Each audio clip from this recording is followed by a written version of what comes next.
வணக்கம். நாம இன்னைக்கு பார்க்க போறது என்னன்னு பாத்தீங்க அப்படின்னா ப்ரீவியஸ் வீடியோஸ்ல வந்து க்ளோஸ்ட் பைப் பார்த்தோம் இல்லையா? இப்போ நம்ம அதே இது ஓபன் பைப்ல பார்க்க போறோம். சரிங்களா? சோ ஓபன் பைப் அப்படிங்கும்போது ஓபன் இன்ஸ்ட்ருமெண்ட்ஸ் அந்த ஓபன் சரௌண்டிங்ஸ் அந்த மாதிரி இருக்கலாம். சரிங்களா? சோ அந்த மாதிரி இருக்கும்போது அதுக்கான வைப்ரேஷன்ஸ் அதுக்கான நோட்ஸ் வேல்யூ எந்த மாதிரி இருக்கும் இந்த வீடியோல டீடைலா பார்க்கலாம். இப்போ வாங்க வீடியோக்குள்ள போலாம். சோ ஃபர்ஸ்ட் நார்மலா பேசிக்கா லாம்டாவோட வேல்யூ என்னன்னு பாத்தீங்க அப்படின்னா இந்த ஓபன் பைப்புக்கு என்ன அப்படின்னா 2l n. சரிங்களா?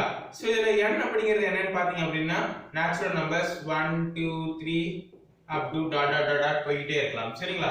சோ அப்படி இருக்கும்போது இந்த லாம்டா கண்டுபிடிச்சு அப்ப இதுக்கான frequency சரிங்களா, அதாவது மோட் ஆஃப் frequency இருக்கு பாத்தீங்களா n1. சோ அந்த n1 கண்டுபிடிக்கிறதுக்கான ஃபார்முலா என்ன அப்படினு பாத்தீங்க அப்படினா v - lambda 1. சரிங்களா? சோ இப்ப பாத்தீங்க அப்படினா இதுக்கான ஃபார்முலா என்ன வரும் அப்படினு பாத்தீங்கன்னா v - 2l because இந்த lambda சப்ஸ்டிட்யூட் பண்ணும்போது n கேன்சல் ஆயிடும். சரிங்களா?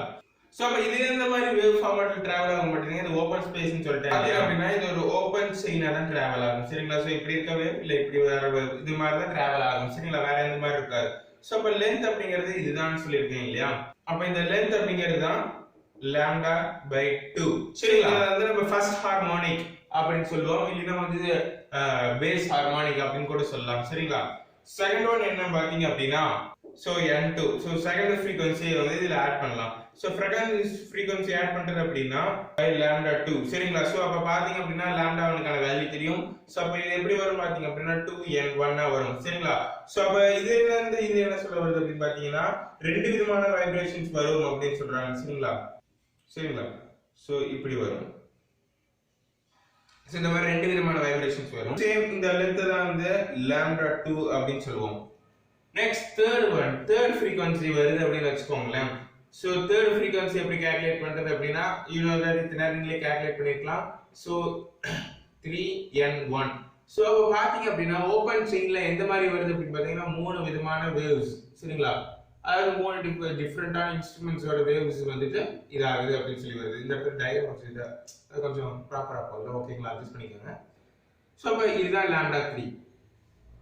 சோ இது என்ன சொல்ல வருது பாத்தீங்கன்னா இந்த lambda இருக்கு பாத்தீங்களா, அந்த n 1 2 3 அப்படின்னு சொல்லி சப்ஸ்டிட்யூட் பண்ணும்போது நமக்கு இந்த மாதிரி டிஃபரண்டான ஃபார்மேட்ல வந்துட்டு நமக்கு frequencies கிடைச்சிட்டே இருக்கு. சரிங்களா? இது ஓபன் ஆர்கான்ல. இதுக்கான இம்பார்ட்டன்ட் டெர்ம்ஸ்ல என்னன்னு பாத்தீங்க அப்படின்னா இந்த ஓபன் ஆர்கான் இருக்கு பாத்தீங்களா? சோ ஓபன் ஆர்கானை கம்பேர் பண்ணும்போது க்ளோஸ்ட் ஆர்கானோட frequency பாத்தீங்கன்னா டபுள் டைம்ஸ் அதிகமா இருக்கும்.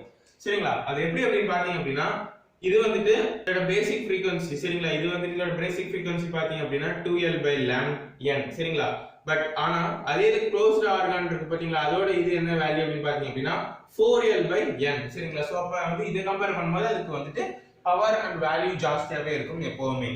சோ அதனாலதான் இந்த வேல்யூ வரனால சரிங்களா, சோ இந்த டிஃபரன்ஸ் வரனாலதான் சோ க்ளோஸ்ட் ஆர்கான் இருக்கு பாத்தீங்களா, அந்த க்ளோஸ்ட் ஆர்கான்ல வர இன்ஸ்ட்ருமெண்ட்ஸ் வர மியூசிக்ஸ்ல பாத்தீங்க அப்படின்னா கொஞ்சம் கேட்கறதுக்கு நல்லா இருக்கும். சரிங்களா? சோ வந்துட்டு எக்ஸாம்பிள் வந்துட்டு ஃப்ளூட்டோ இல்ல வந்துட்டு நாதஸ்வரமோ எல்லாமே க்ளோஸ்ட் ஆர்கான் இல்லையா? சோ க்ளோஸ்ட் ஆர்கான்ல வரும்போது கேட்கறதுக்கு வந்து நல்லா இருக்கும். அதுதான் வந்து இந்த ஃபார்முலாவும் ப்ரூஃப் பண்ணுது. சோ அதே மாதிரி இந்த ஓபன் ஆர்கானையும் இது கம்பேர் பண்ணி பாத்தீங்க அப்படின்னா சோ இந்த மாதிரி இது வருது பாத்தீங்களா, சோ இந்த மாதிரியான க்ளோஸ்ட் ஆர்கானுக்கு வந்து போகும். சோ இதோட டிஃபரன்ஸ் பாத்தீங்க அப்படின்னா சரிங்களா, இந்த அளவுக்கு தான் டிஃபரன்ஸ் வந்து வரும். ஏன்னா இது வந்து இது க்ளோஸ்ட் ஆர்கான், இது ஓபன் ஆர்கான் இல்லையா? சோ அப்ப இதுக்கான டிஃபரன்ஸ் பாத்தீங்கன்னா 0.06 r. சரிங்களா? சோ இதுதான் நீங்க வந்துட்டு ஓபன் ஆர்கான்ல தெரிஞ்சுக்க வேண்டிய விஷயங்கள். அண்ட் அதுக்கான ஃபார்முலாஸ் இந்த இப்படி தான் சப்ஸ்டிட்யூட் பண்ணனும் அப்படிங்கற இத நான் உங்களுக்கு சொல்லிருக்கேன். சோ இந்த வீடியோ இதோட முடிஞ்சு போச்சு. இந்த வீடியோ உங்களுக்கு பிடிச்சிருக்கு அப்படினா லைக் பண்ணுங்க. இல்ல ஏதாவது டவுட்ஸ் இருக்கு அப்படினா கமெண்ட் பண்ணுங்க. அதே மாதிரி ரெகுலரா இதே மாதிரி வீடியோஸ் பார்க்கணும் அப்படினா மறக்காம சேனலுக்கு சப்ஸ்கிரைப் பண்ணுங்க. அப்படியே பக்கத்துல பெல் ஐகானை கிளிக் பண்ணிக்கோங்க. அப்பதான் உங்களுக்கு இன்ஸ்டன்ட் நோட்டிஃபிகேஷன் வரும். சரிங்களா? Thanks for watching.